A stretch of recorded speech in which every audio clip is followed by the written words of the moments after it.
حسین سب سے زیادہ پیاسے تھے کربلا، حسین سب سے زیادہ تھکے ہوئے کربلا میں، حسین سب سے زیادہ زخمی کربلا میں۔ ایک مرتبہ خیموں کے سامنے آئی، یا زینب یا ام کلثوم یا سکینہ علیکم منی سلام، میرا آخری سلام کوہرام مچ گیا علی و بطول کی بیٹیوں میں، میرا مولا ایک ایک کو سنبھال لے، پچھاڑے کھاتی تھی بیویاں، ایک ایک کو حوصلہ دیتے تھے۔ ایسے میں جناب فضا سے کہا، فضا بہت خاموشی سے جا اور جا کے وہ کرتا نکال کر لا جو وقت آخر میری ماں زہرا نے زینب کو دیا، مگر دیکھنا احتیاط یہ رہے کہیں بہن زینب کی نگاہ نہ پڑ جائے۔ قسمت علی و بطول کی بیٹی کی فضا نے بڑی احتیاط کی ہوگی، مگر نگاہ پڑ گئی، جیسے ہی نگاہ پڑی ہائے حسین کہتے بی بی گئی۔ ہوش اس وقت آئی جب زانو اقدس امام حسین تھے، سر اقدس جناب زینب عالیہ تھا، اور آنسو امام معصوم چہرہ اقدس میں ٹپک رہے تھے۔ ایک مرتبہ تڑپ کے جناب زینب اٹھی اور کہا، بھیا کس کے سہارے چھوڑ کر جاتا ہے؟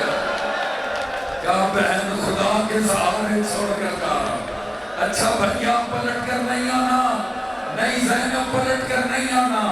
اچھا بھیا ایک زحمت کرو، ذرا بیٹھ جاؤ۔ بی بی کھڑی ہو گئی، امام تو زانو ہو کر بیٹھ گئے۔ کہا، اچھا بس اتنی سی زحمت کرو، ذرا اپنی گردن سے کپڑے کو تو ہٹاؤ۔ جیسے امام نے ہٹایا، آگے بڑھ کر بوسا دیا۔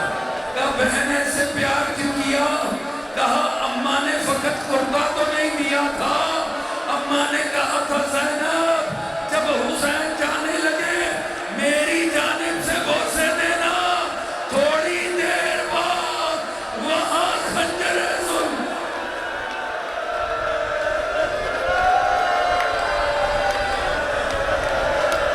امام کھڑے ہوئے، کہا، بہن اب ایک زحمت آپ کیجئے، ذرا آپ بیٹھ جائیے۔ جناب زینب بیٹھی، امام آگے بڑھے، ایک مرتبہ سر اقدس کے بوسے لینے چلے۔ کہا، ذرا بازو دیجئے، بازو کے بوسے لیے۔ کہا، بھئیہ ایسے پیار کیوں کر رہی ہیں؟ کہا، آپ کو اماں نے کہا تھا، مجھے وقت آخر بابا نے کہا تھا، حسین جب خیمہ چھوڑنے لگنا میری جانب سے سر کے تو چلا جائے گا، تھوڑی دیر بعد نیزے پہ زینب کی چادر۔ اجرکم اللہ، یہ عاشورہ ہے، یہ حسین کی شہادت کا وقت ہوا کرتا ہے، یہ کربلا والوں کی یاد ہے، یہ عاشورہ محرم ہے۔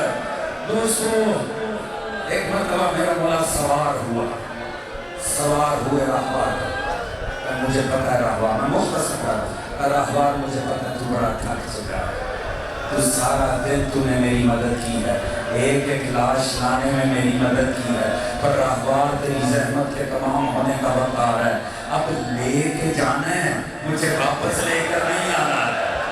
چل راہوار، راہوار نہیں چلتا، پھرے لگا کے چل راہوار، راہوار بار بار اپنا چہرہ پاؤں کی جانب، کون سا شیعہ ہے جسے نہیں پتا اگلا منظر کون سا ہے؟ کربلا کی ننی زہرا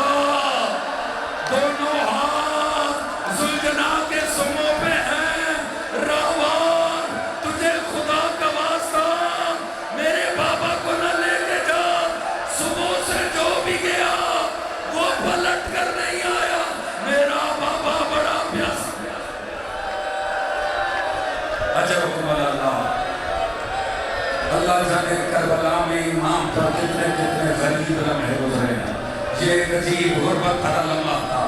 میرا مولا فوراً ذہن سے زمین پر آیا. میرے مولا بیٹھے, سکینہ کو اپنی گود میں بٹھایا, سکینہ کو پیار کیا. کہا بابا آپ بھی مرنے کے لیے میدان میں جا رہے ہیں؟ ہاں سکینہ مشیت الہی کے تقاضے میں جا رہا ہوں. تو بابا پھر میں کیا ہوئی؟ کہ میرے لال تو یتیم ہو گئی. بابا یتیموں کی نشانی کا سروں میں خاک, چھوٹے چھوٹے ہاتھ نیچے گئے, خاک لی سر پہ ڈالی. کہ بابا مجھے نجف ہی پہنچا دو, میں جا کے دادا علی کو اچھا حکم اللہ مجھے نجف ہی پہنچا دو. اب عجیب غربت بھرا لمحہ حسین پہ سمجھیں گے وہ جن کے چھوٹے بچے ہیں. امام چاہتے ہیں ہاتھ نکالیں, سکینہ اتنی مضبوطی سے تھام لیتی ہے. کتنا مجبور ہوا میرا مولا. ایک مرتبہ آنکھیں آسمان پہ چلی, کہا یا اللہ میری سکینہ کو نیند عطا کر. سکینہ کا چہرہ ڈھلک گیا. ایک مرتبہ سکینہ کو دیا زینب عالیہ کی گود میں.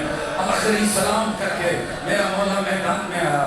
ظالموں تم نے میرا اکبر مار دیا, لینوں تم نے میرا عباس مار دیا, تم نے میرا قاسم پامال کر دیا.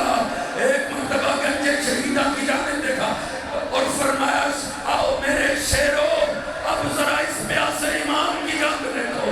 یہ کہہ کے ذوالفقار نکالی. ایسے حملے کیے امام نے کہ لعین بھاگتے تھے, لعین بھاگتے تھے. کوئی امام کے نزد دور سے تیر بارانی کرتے تھے. اتنا تیر آکے جسم میں پیوستہ ہوا. جہاں جہاں سے زلجنا جا رہا ہے, امام کا لہو خاک میں شامل ہو رہا ہے. خاک کربل خاک شفا میں بدلتی چلی جا رہی ہے. کوئی لعین پاس نہیں آ رہا. ایسے میں ایک ندائے آسمانی آئی, یا ایتھا النفس المطمئنہ ارجعی الی ربک راضیۃ. اجرکم اللہ. ایک مرتبہ تلوار گئی نیام میں, میرے مولا کا سر اقدل جھک گیا. بھاگی ہوئی فوجیں پلٹی, جس کے ہاتھ میں جو آیا نیزہ بردار نیزے مارنے لگے. تلواروں والے اللہ جانے کتنی دیر غریب کربلا زین بیٹھو. اجرکم اللہ. یہ عاشورہ ہے, اللہ جانے اگلا سال نصیب ہے کہ نہیں. اللہ کرے کو یہ کام مال زہرا کا حصہ بن جائے. دوستو ایک مرتبہ جناب فضا نے جناب عالیہ کو آ کے بتایا کہ بنت رسول میں نے آپ کے بھائی کی سواری دیکھی ہے, میں نے سوار نہیں دیکھا.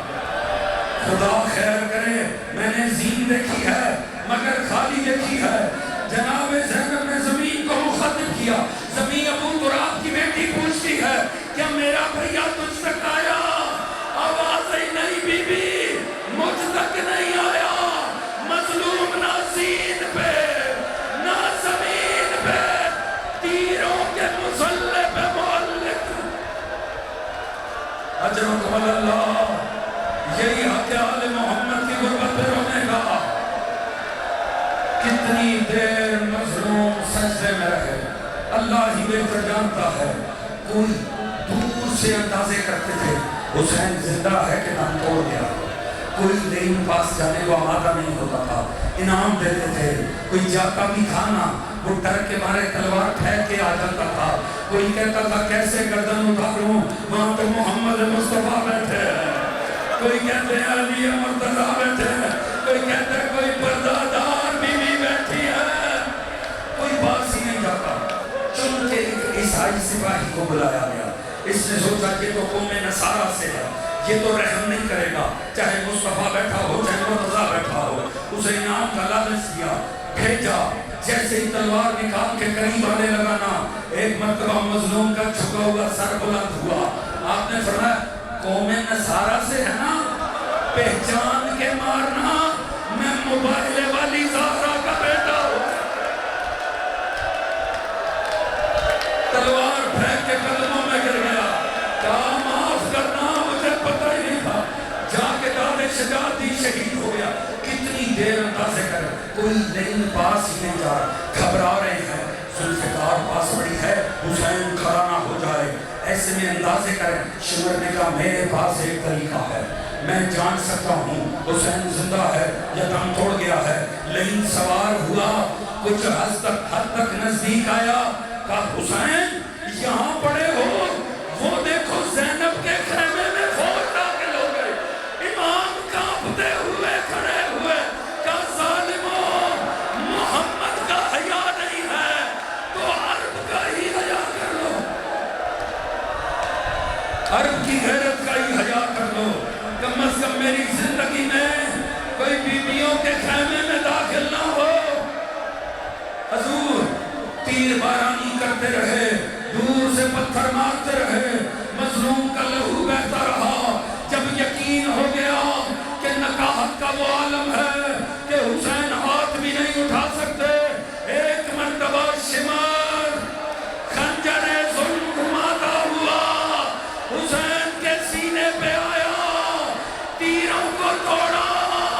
اس سے پہلے خنجر چلا تھا، ننھی سکینہ بھاگ کے آئی، بابا پہ گرا دیا، تماچے مار کے جھکا دیا، امامہ اتارا، سر پہ چل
यजीद तेरी जाते लानत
ਬਾਬਾ ਜੀ ਸਾਨੂੰ ਬਾਬਾ ਜੀ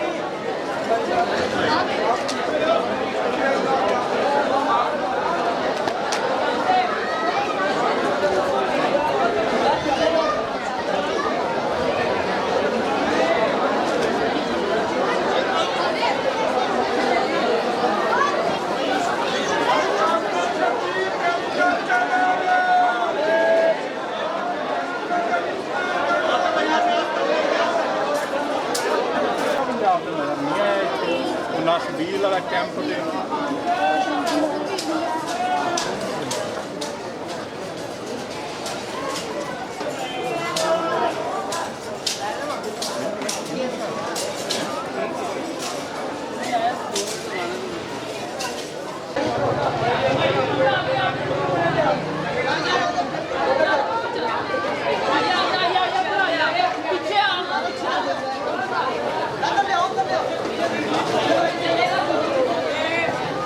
भाई